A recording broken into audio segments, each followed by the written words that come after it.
हल करेंगे मसले, हम चर्चा करेंगे मुद्दों की, आग उगलते मुद्दों की। देखिए प्रतिदिन रात 11 बजे अपने लोकप्रिय चैनल आई विटनेस पर बिग बुलेटिन, मेरे यानी अनिल वर्मा शेखर के साथ। नमस्कार। लॉकडाउन में खुले ठेकों पर पियक्कलों की मनमानी, इतनी लंबी लाइन कि सोशल डिस्टेंस की धज्जियां उड़ी। लोग भर भर कर ले जा रहे दारू के पौवे और बोतल। स्टॉक निरीक्षण के साथ लगभग 40 दिन बाद दारू के ठेके खोल दिए गए।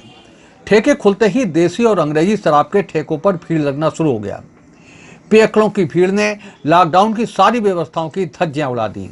अधिकांश लोग बिना मास्क लगाए ही शराब खरीदने के लिए लाइन में लगे देखे गए। पियक्कलों की लंबी लाइन के कारण सोशल डिस्टेंस की सारी हिदायतें तार तार हो गईं। लगभग 40 दिन के बाद शराब के ठेके पियक्कलों से फिर गुलजार हो गए। शाम को शराब खरीद के लिए केवल 2 घंटे का समय होने के कारण हर ठेके पर भीड़ बढ़ती ही चली गई। अधिकांश पियक्कलों के चेहरे कोई खोई हुई वस्तु मिल जाने जैसी खुशी का एहसास करा रहे थे, लेकिन शराब के ठेकेदार प्रशासन को दिए गए भरोसे को कायम नहीं रख पाए। न तो सोशल डिस्टेंस का ख्याल रखा गया और न ही खरीदारी की मात्रा पर प्रतिबंध ही चल पाया। क्योंकि सरकारी राजस्व का मामला था, इसलिए पुलिस भी केवल हटो बचो करती रही। सोशल डिस्टेंस के लिए गोले बनाए जाने के निर्देश भी चंद मिनटों में ध्वस्त हो गए। भीड़ इतनी अधिक थी कि गोले बनाए जाने संभव ही नहीं थे। खासतौर से देसी शराब के ठेके पर 40 दिन की मुफलिसी का कोई असर देखने को नहीं मिला। लोग भरपूर पैसा लेकर शराब खरीदने आए थे। इससे पहले तहसीलदार सदर समेत कई अधिकारियों ने 24 मार्च से बंद ठेकों के स्टॉक का सत्यापन किया और इसके साथ ही शराब की बिक्री खुल गई। तहसीलदार सदर और आबकारी अधिकारी दोनों ही ठेकेदारों को सोशल डिस्टेंस बनाकर बिक्री के निर्देश देकर गए, लेकिन शराबियों की भीड़ मनमानी पर उतारू हो गई। ठेकों पर उनको निर्देश दे दिए गए कि ये ठेकों पर व्यवस्था मिलेगी तो दुकान को हम कैंसिल करेंगे। उनको बता दिया गया कि ये लोग नहीं मान रहे तो शटर डाल के बंद। इसके बाद भी नहीं दुकान खोल के रखेंगे तो हम दुकान की उठवा देंगे। आज के बिग बुलेटिन को शुरू करते हैं। विषय आज का यही है, खुले ठेके तो छल का सब्र का पैमाना, रोक हटी तो शराब की दुकानों पर टूटे लोग, मानो सारी मेहनत पर पानी फिर गया। हम इससे पहले की चर्चा की शुरुआत करें, मेहमानों से आपका परिचय करा देते हैं। हमारे बीच भारतीय जनता पार्टी के क्षेत्रीय उपाध्यक्ष सत्यपाल सिंह हैं, समाजवादी पार्टी के जिलाध्यक्ष नदीम फारूकी हम सबके बीच हैं, युवक कांग्रेस के जिलाध्यक्ष शुभम तिवारी हमारे बीच में हैं, व्यापार मंडल के जिला महामंत्री प्रमोद जैन हम सबके बीच में हैं। शुभम तिवारी, आपसे शुरू करते हैं। बताइए, क्या इतना जरूरी है शराब के ठेके खोल दिए जाएं कि सारी व्यवस्था ही बिगड़ जाए? देखिए शेखर जी, बहुत अच्छा प्रश्न है आपका, और इस पैनल में मैं सबके सामने अपनी ये बात रखते हुए खुशी भी हो रही है कि आज सरकार की वो मजबूरी सामने आ रही है जिसके लिए हम इन्हें बहुत समय पहले से चेता रहे थे। कहां पर है? सरकार कह रही है कि अर्थव्यवस्था पर एक चोट हुई है। इस लॉकडाउन के दौरान सरकार की मजबूरी है कि शराब के ठेके को उन्हें खोलना पड़े। लेकिन ठीक इसी के साथ मैं एक प्रश्न पूछ रहा हूं कि अब तक जब हम आपसे कह रहे थे और आप लगातार कह रहे थे 5 ट्रिलियन अर्थव्यवस्था बनाएंगे, कहां है साहब? क्या वो शराब बेचकर बनाने की बात कर रहे थे आप देश में? 1 महीने के लॉकडाउन के बाद आपके पास कर्मचारियों की तनख्वाह देने की स्थिति नहीं है। क्यों अब तक आप देश को गुमराह करते रहे जो आज आपको शराब बिकवानी पड़ रही है? क्या हुआ है शराब बेचने से? लॉकडाउन की धज्जियां उड़ गई, घरों में कलह और समस्याएं पैदा हो गई। फारूकी साहब बताइए, क्या स्थिति है? क्या जरूरी है शराब के ठेके खुल जाए? इस पर मंदिर मस्जिद ना खुले, शराब के ठेके खुल जाएं? बहुत ही चिंतनीय स्थिति हो गई है। सरकार ने बहुत ही संकट में डाल दिया है हम प्रदेशवासियों को कि आखिर क्या आवश्यकता थी समाज में घृणित सेवन के रूप में जानी जाने वाली चीज शराब, उसको खोलना ज्यादा प्रायोरिटी पर क्यों रखा सरकार ने? सरकार का पूरा चरित्र सामने आ गया है कि उन्होंने एक ऐसी चीज को जो समाज में अच्छी नहीं समझी जाती है और आम आदमी के लिए कोई वो आवश्यक नहीं है, जब आम जनमानस रोजी रोटी के लिए परेशान है, और ऐसे मौका पर शराब की दुकानें खोलकर, शराब के ठेके खोलकर लॉकडाउन की धज्जियां उखेड़ी गई हैं। आखिर सरकार की क्या मंशा है? सरकार पूरी तरीके से हाथ से पत बनी हुई है। कोरोना को उसने कभी गंभीरता से नहीं लिया है और अपने मंतव्य को पूरा करने में लगे हैं। आखिर उन्हें क्या अर्थ जुटाना था? क्या कारण है? एक ही दिन में 200 करोड़ रुपए की शराब बिक गई और सरकार को अपनी बजट की चिंता है। आम जनमानस को क्या परेशानी है, इसकी उसे कोई चिंता नहीं है। जो 40 दिन की कवायद हुई थी वो एक दिन में सब लगभग मुझे लगा कि समाप्त हो गई, और सरकार का ये चेहरा भी लोगों के सामने आ गया है। जो वो किन्हीं अन्य लोगों पर आरोप लगाते थे गैदरिंग का, सरकार ने ये गैदरिंग समाज में खुद पैदा करी है। लेकिन शराब के ठेके खुल जाए। प्रमोद जैन बताइए, व्यापार मंडल के आप महामंत्री हैं, व्यापार मंडल को रिप्रेजेंट कर रहे हैं आज की डिबेट में, क्या इतना जरूरी था कि ठेके खुल जाएं? शराब के ठेके तो खुलना ही नहीं चाहिए था जो है, और किसी सूरत में नहीं खुलना चाहिए। ये गरीब आदमी जो है शराब के ठेकों पे मारा मारा घूम रहा है, घर में रोटी की व्यवस्था नहीं है जो है, और शराब खरीदने के लिए जो आज 40 दिन से लोगों को मिली नहीं है, उसके लिए जो है उसको क्या नाम जो है लाइन लगी हुई है। ये सोशल डिस्टेंसिंग भी खत्म है जो है, और कुछ नहीं। गवर्नमेंट को सिर्फ धन चाहिए जो है। बताइए सतपाल जी, क्या ये सब चीजें हैं? क्या इस सरकार, आपकी सरकार का ये फैसला कैसा है जिसकी सारे लोग आलोचना कर रहे हैं? सारी सोशल डिस्टेंस की धज्जियां उड़ रही हैं। सतपाल जी, हमारा ये फैसला है, ये मुख्यमंत्री की जो बैठक हुई थी उसमें सारे दल के थे, और सबसे पहले पंजाब के मुख्यमंत्री ने इस विषय उठाया था शराब, क्योंकि जो हमारे यहाँ का साधन है, स्रोत है, उसमें 50% से ज्यादा आबकारी विभाग से आता है। ऐसे ही राजस्थान की सरकार ने भी कहा था, और सरकार ने 40 दिन हुए थे, सारे लोग नाकों पे सवार कर सारे व्यापारी दुकान खोलने की बात कर रहे थे। तो शराब के लोग भी व्यापारी हैं, उनको भी आपने ठेका दिया है, उनकी भी सिक्योरिटी, उनके उसमें से पैसा लगा है। लेकिन ये सरकार की एक बात ये ठीक है कि जब खुलने के बाद जो सोशल डिस्टेंसिंग का जो पालन होना चाहिए था वो नहीं हुआ। ये नरेंद्र मोदी इसको नहीं करने वाले हैं। इसको जब राज्यों की सरकार है, राज्यों के मुख्यमंत्रियों का था, तो उनको इसको पालन कराना चाहिए। और जैसे महाराष्ट्र में 1 किलोमीटर लंबी लाइन लग गई, ऐसे दिल्ली में भी लग गई, तो सारे मुख्यमंत्रियों ने कहा था। और एक प्रधानमंत्री कोई अपनी मर्जी से फैसला नहीं कर दिया कि प्रधानमंत्री ने कर दिया खुलना चाहिए। उन्होंने कहा हमारे पास हम तनख्वाहें नहीं दे पाएंगे, हमारी आर्थिक स्थिति खराब है, तो सेंटर सबको तो पैसा दे नहीं सकता है। आर्थिक संसाधन अपने लोगों को, राज्यों को जुटाना पड़ेगा। और हम ये मानते हैं कि सामाजिक रूप से, जैसे भी प्रमोद जी कह रहे थे कि गरीब कोई शराब खरीदने नहीं जा रहा था, एक पेटी लोग खरीद रहे थे, जोड़े रेट में खरीद रहे थे। और जो लोगों का इससे समाज के तथाकथित, मैं कह सकता हूं कि उन लोगों का भी चेहरा बेनकाब हो गया है जो लाइन में लगे हुए थे। और इसलिए लोकतंत्र है, लोकतंत्र में सबकी भावना का ध्यान रखा जाता है।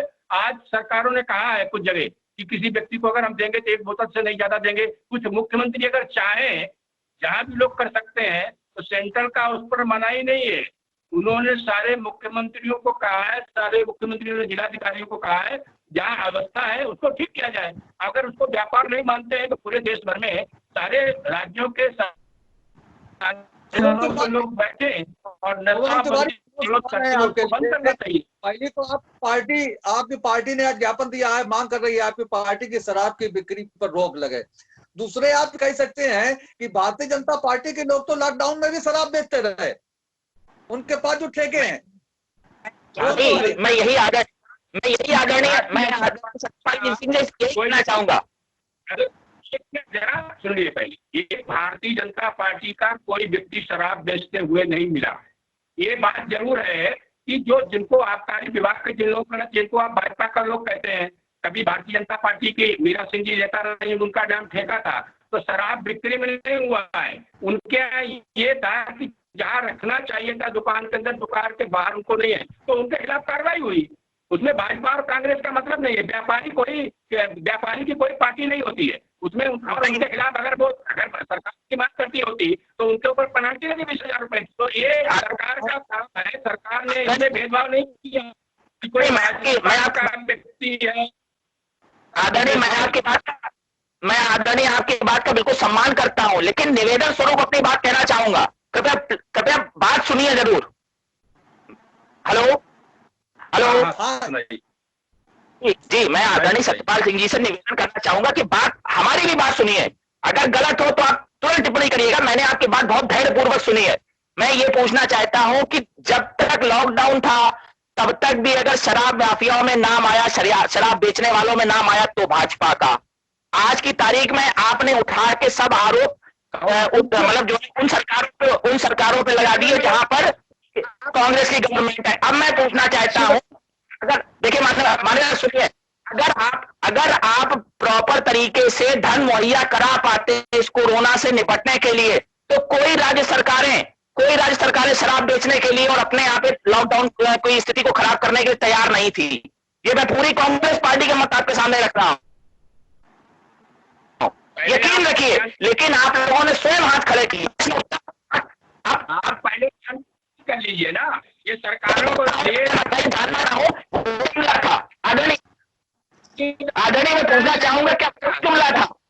पैसा जुटाती है खुद अपने सेंटर, सब राज्य सरकारें जो अपने पैसा जुटाती है। नहीं तो आज वहां के मुख्यमंत्री तो एक बार कांग्रेस के नेता आदरणीय पीपी मुख्यमंत्री को करने के लिए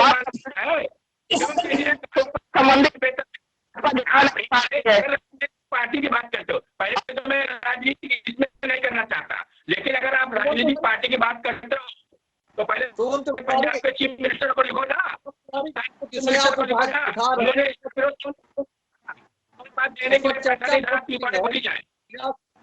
मीरा सिंह के मुद्दे पर चर्चा हो चुकी है। आप बताइए कि आपकी पार्टी तो इस शराब बिक्री पर रोक लगाने की मांग कर रही है, इसके पीछे क्या तर्क है?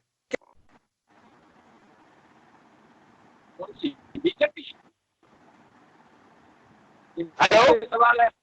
हेलो हाँ सोम, क्या आपकी पार्टी ने आज ज्ञापन दिया शराब की बिक्री पर रोक लगाने की बात कर रही है, इसके पीछे क्या तर्क है? देखिए बिल्कुल तर्क है, क्योंकि एक दिन की जो शराब बिक्री से हमारे शहर की क्या स्थितियां खराब हो गई हैं, कितनी जगह झगड़े हो गए हैं, कितने तनाव की स्थिति आ गई है। और अब तो स्थिति क्या है कि जल्दी खोलना पड़ेगा, क्योंकि बहुत से लोग जीवन में शराब पिएंगे। बहुत जल्दी कचहरी को लेकर भी अधिवक्ता इंतजार कर रहे हैं कि बहुत से ऐसे मुकदमे आने वाले हैं जो घरेलू हिंसा के होंगे, क्योंकि शराब कहीं ना कहीं, मैं केवल इतना सवाल पूछना चाहता हूँ, शराब जो है वो आप सबकी नजर में खराब है नहीं? नदीम फारूकी साहब, आप बताइए कि क्या जो तर्क दिए जा रहे हैं कितने सही है शराब की बिक्री को लेकर? नदीम फारूकी साहब, ये पूर्णतः गलत है। आखिर ऐसे क्रूशल पीरियड में क्या आवश्यकता थी कि शराब की दुकानें, ठेके खोले जाएं जब तमाम संस्थान बंद हैं, और आपने प्राथमिकता शराब के ठेके खोलने में की है। और एक पहले ही दिन लॉकडाउन की धज्जियां उड़ी, सोशल डिस्टेंस की धज्जियां उड़ गई, सरकार का चेहरा बेनकाब हो गया। सरकार को अपने अर्थ जुटाने से ज्यादा दिलचस्पी है इन कंपेरिजन ये कि महामारी फैले या सोशल डिस्टेंस बनी रहे, इस ओर उनकी कोई चिंता नहीं है। और उन्होंने जो आदरणीय सतपाल जी कह रहे हैं कि वो लोग भी बेनकाब हुए हैं जो लाइन में लगे हुए हैं, तो वो कौन लोग हैं? आप उन्हें आमंत्रित कर रहे हैं ठेके खोल के, तो जो लोग पीने वाले वो हैं वो होंगे। और अगर उनकी उसमें ये संख्या आप आंकना चाहते हैं कि कौन लोग थे, किस दल के लोग थे, ये मतलब आपका पर्पज है। तो अब आप आमंत्रित तो आप कर रहे हैं, शराब की तो आपके यहाँ पकड़ी जा रही है। पिछले काफी दिनों से भाजपा और शराब का बड़ा गहरा रिश्ता सामने आ रहा है, और इसी रिश्ते से भाजपा का चरित्र भी और चेहरा भी लोगों के सामने बेनकाब हो गया है कि वो इस बीमारी को लेकर कहीं से भी उसे कोई चिंता नहीं है। सोशल डिस्टेंस बनी रहे या न बनी रहे, लेकिन पैसा आना चाहिए। ये बहुत ही भारतीय जनता पार्टी सरकारों का एक बहुत गिरने चेहरा लोगों के सामने आया। सतपाल जी, अगर बेचनी थी शराब तो व्यवस्था होनी चाहिए थी, कहीं सोशल डिस्टेंस, कहीं गोले नहीं दिखे, कहीं सैनिटाइजर की व्यवस्था नहीं थी, तो ये सारी व्यवस्थाएं भी ठेकों पर हो सकती थी पहले से। अगर और इस तरीके की आशंका और संभावनाएं पहले से थी कि इस कदर भीड़ उमड़ेगी, तो इसकी तैयारियां क्यों नहीं की गई ठेकों पर कि इस तरह की स्थितियां होती, और जो हम लोगों ने 40 दिन तक जो साधना की है, जो तपस्या करके जो स्थिति बनाई है इस कोरोना के खिलाफ, वो भी मेंटेन रहता। इसमें से दो बातें हैं। नंबर एक तो ये है कि नदीम भाई कह रहे थे कि प्रायोरिटी, ये प्रायोरिटी पे नहीं, इससे पहले प्रायोरिटी वाली चीजों का मार्केट खुल चुका था, दुकानें खुल चुकी थी, शराब को बाद में। दूसरी चीज ये है कि जो मैं चाहता हूं, जैसे महात्मा गांधी ने शराबबंदी के खिलाफ बात करते थे, ऐसे कांग्रेस के जितने लोग हैं जिनके पास शराब के ठेके हैं, उनको शराब के ठेके छोड़ देना चाहिए। उन्होंने क्यों खोले? अगर और सपा के लोगों के पास, जिनके पास ठेके हैं, अगर ये भाजपा की बात करते हैं तो सपा के लाभ वालों के पास हैं तो सरकार का निर्देश नहीं मानते और 10 दिन नहीं अपना खोलते। उन्होंने क्यों खोल दिए? तो इसलिए राजनीतिक, उसमें राजनीतिक पार्टी के लोग कर रहे हैं, इस विषय को नहीं है। जो कर रहे हैं वो व्यापारी हैं, वो किसी भी पार्टी के लोग हो सकते हैं, किसी भी मजहब के लोग हो सकते हैं, किसी भी वर्ग के लोग हो सकते हैं। इसलिए उस विषय को नहीं। एक बात ठीक है, एक विषय तो आपका बिल्कुल सही है कि सोशल डिस्टेंसिंग का जो पालन होना चाहिए था, मुझे लगता है कि न तो सरकार को ऐसी अपेक्षा रही होगी और ना ऐसी अपेक्षा प्रशासन को रही होगी कि शराबों पर इतनी लंबी लाइन लग सकती है। नहीं तो महाराष्ट्र में 2 किलोमीटर, दिल्ली में 2 किलोमीटर, ये लंबी लाइन। यहाँ भाजपा की सरकारें नहीं है, यहाँ जहाँ इतनी लंबी। और आज पैसा जुटाने की बात करें तो बीजेपी की सरकार ने कोई उस पर एक्स्ट्रा कर नहीं लगाया है। आज केजरीवाल ने 70% टैक्स लगाया। आज कांग्रेस के लोगों ने महाराष्ट्र और राजस्थान में ज्यादा टैक्स लगा के वसूली कर रहे हैं। तो पैसा जुटाने की चिंता आप सबको है। और आज भी अगर ये बात है तो आप यहाँ ड्रामा कर रहे हैं, यहाँ ज्ञापन दे रहे हो, जिला से क्या होता है? आपके मुख्यमंत्री आज प्रधानमंत्री से अपील करें तो ये कल बंद हो सकता है। इसमें क्या दिक्कत है? आपका जो लीडरशिप है, आपके जो नेता हैं, वो करना चाहिए। हाँ, ये बात जरूर है कि कोई भी व्यापार है, अभी सारे लोग कह रहे थे कि लोग जितने कोरोना से नहीं मरेंगे, भुखमरी से मर जाएंगे। सारे काम है, धीरे धीरे आज मजदूरों के काम शुरू हो गए, आज मनरेगा का काम शुरू हो गया, आज भट्टे पे लोग काम करने लगे। सबसे पहले आपके पेट्रोल पंप पे जो आपके बिल्डिंग के बाहर के लोग जो काम करते थे उनको अनुमति दे दी गई, आपके प्लम्बर को अनुमति दे दी गई, आपके बिजली वालों को अनुमति दे दी गई। शराब का नंबर तो सबसे बाद में आया है। केवल वहां जहां अंदेशा था सरकार को कि जैसे विद्यालय है, वहां गैदरिंग होगी, मंदिर है, वहां बड़े पैमाने पे लोग जा सकते हैं दर्शन करने के लिए, मस्जिद है, बड़े समय बढ़ रहा है, समय। सतपाल जी, नदीम फारूकी साहब, सतपाल जी ने तो गेंद आपके पाले में डाल दी। आप पर सारे आरोप लग गए कि आपकी जो विपक्ष की सरकारें हैं, दूसरी पार्टियों की सरकारें हैं, वहां भी ऐसा हो रहा है, उसके बाद में हमेशा कर रहे हैं। देखिए, अगर आप केंद्र की बात करें तो केंद्र में सरकार भारतीय जनता पार्टी की है, और यूपी की बात करें तो यूपी भारतीय जनता पार्टी की सरकार है। हम बात इसकी नहीं कर रहे हैं। बात यह है कि सरकार ने निर्देश जारी किया और प्राथमिकता पर शराब को खोला गया। माना कि बिल्कुल प्रथम नहीं रहा, लेकिन प्रथम चरण में रहा शराब का ठेके खोलने का, और उसका जो दुष्परिणाम सामने आए वो पूरे देश ने और प्रदेश ने देखे कि आज बड़ी संख्या में लाइनें लगी हुई है। तो जाहिर है कि ये आलोचना का विषय तो बनेगा ही, इस पे निंदा का विषय तो बनेगी कि जो एक ऐसी चीज जो कहीं भी लोगों के लिए आवश्यक नहीं है, और वो आपने शुरुआत करके और एक सोशल डिस्टेंस को समाप्त करने का काम सरकार ने ही किया। यही मुद्दा है और यही कहने का अर्थ। प्रमोद जी, बताइए क्या स्थिति है? जो चर्चा आप सुन रहे हैं, व्यापारी इसे लाभ का सौदा मानते हैं, लेकिन व्यापारियों के लिए जो स्थिति है, जो 40 दिन में सोशल डिस्टेंस मेंटेन करके रखी गई, उसको खतरा नहीं लग रहा इस स्थिति से? बिल्कुल खतरा है, इससे बिल्कुल खतरा है। सवाल जो है सरकार किसी भी प्रदेश में कोई भी सरकार हो, मगर सेंट्रल में जो है इसको क्या नाम जो है भाजपा की ही सरकार है। अगर जो वहां से अगर कोई शासन आदेश जारी होता है जो उसको क्या नाम, तो वो सभी को पालन करना होगा जो है। ऐसा नहीं कि उसको क्या नाम कि सिर्फ जो है एक स्टेट पालन करे, दूसरा स्टेट ना पालन करे जो है। वैसे ये कोई जरूरी नहीं। शुभम बताइए, 1 मिनट में समापन, आखिरी राउंड है। हाँ बताइए, क्या एक स्थिति? हाँ, मैं अपने जो है, हेलो, आवाज आ रही है मेरी? अरे अरे मैं आ रही मैं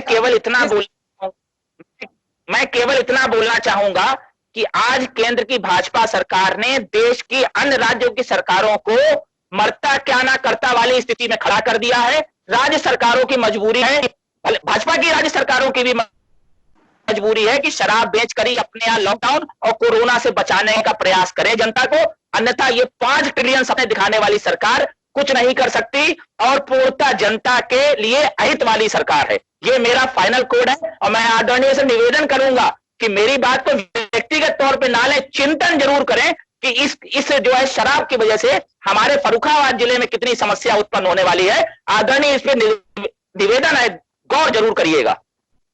सतपाल जी फाइनल करिए, अब क्या क्या किस निष्कर्ष पर पहुंचे? लगता है कि कुछ कमियां रही, व्यवस्थाएं होनी चाहिए थी ठेकों पर। देखिए, ये जो फैसला है ये बार बार सेंट्रल की लोग बात करते हैं, सबको मालूम है कि सारे राज्य अपनी आय को अपने आप जुटाते हैं। कुछ हिस्सा सेंट्रल से आते हैं कि भाई हमारे पास पैसा नहीं है, मुझे आप दीजिए। सेंट्रल कहां से $5 मिलियन की आप जो बात करते हो, $5 मिलियन की अर्थव्यवस्था एक दिन में नहीं बनती है। उन्होंने कहा है कि हम इसको बात भी, और पहले मोदी जी ने कहा था, पहले प्रधानमंत्री ने कहा था कि भाई जान है तो जहान है, पहले जान की सुरक्षा की बात की। और सबसे ज्यादा पूरी दुनिया में लाखों लोग अब जब दबाव बनता है, आप सब लोग कह रहे थे, बहुत सारे लोग कह रहे थे कि भाई ये मजदूर वहां है, अब किस राज्य में मजदूर सबसे ज्यादा सड़कों पर, आखिरकार लोग क्यों कर रहे हैं? और मुख्यमंत्री प्रमोद जी कह रहे थे कि सारे लोग मानते हैं। कहाँ मानते हैं लोग?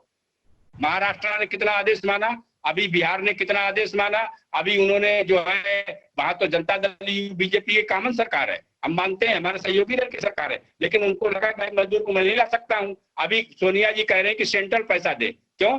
तब तो सब मजदूर वापसी लेने में आप सब कह रहे थे। ऐसा कहीं होता है? सेंट्रल एक निश्चित राशि दे सकता है, सेंट्रल की आमदनी अलग से होती है, सेंट्रल को पूरा पैसा तो होता नहीं कि सब राज्य को, और इसलिए हर राज्य अपनी अर्थव्यवस्था को मजबूत करने के लिए अपने हिसाब से एकत्र करता है। और सतपाल जी ने भरोसा दिलाया कि कल से ठेकों पर भी सोशल डिस्टेंसिंग का पालन होगा, मेंटेन रखा जाएगा सोशल डिस्टेंस। इस भरोसे के साथ में आज की इस पर चर्चा को यहीं समाप्त करते हैं। आज आप सबने बहुत सकारात्मक विचार हम सबकी डिबेट में रखे, आप सबका बहुत बहुत धन्यवाद। कल फिर मिलेंगे एक नए विषय को लेकर, नई चर्चा को लेकर के। तब तक शुभ रात्रि। धन्यवाद। उम्मीद है आपको हमारा ये वीडियो, ये खबर पसंद आई होगी। आप इसे लाइक करिए, अपने दोस्तों के साथ शेयर करिए और हमारे चैनल को सब्सक्राइब करिए। साथ ही पास में बना घंटी वाला आइकन जरूर दबा दीजिए ताकि आप हमारी नई नई खबरों से निरंतर अपडेट होते रहें। यही निवेदन आपसे है।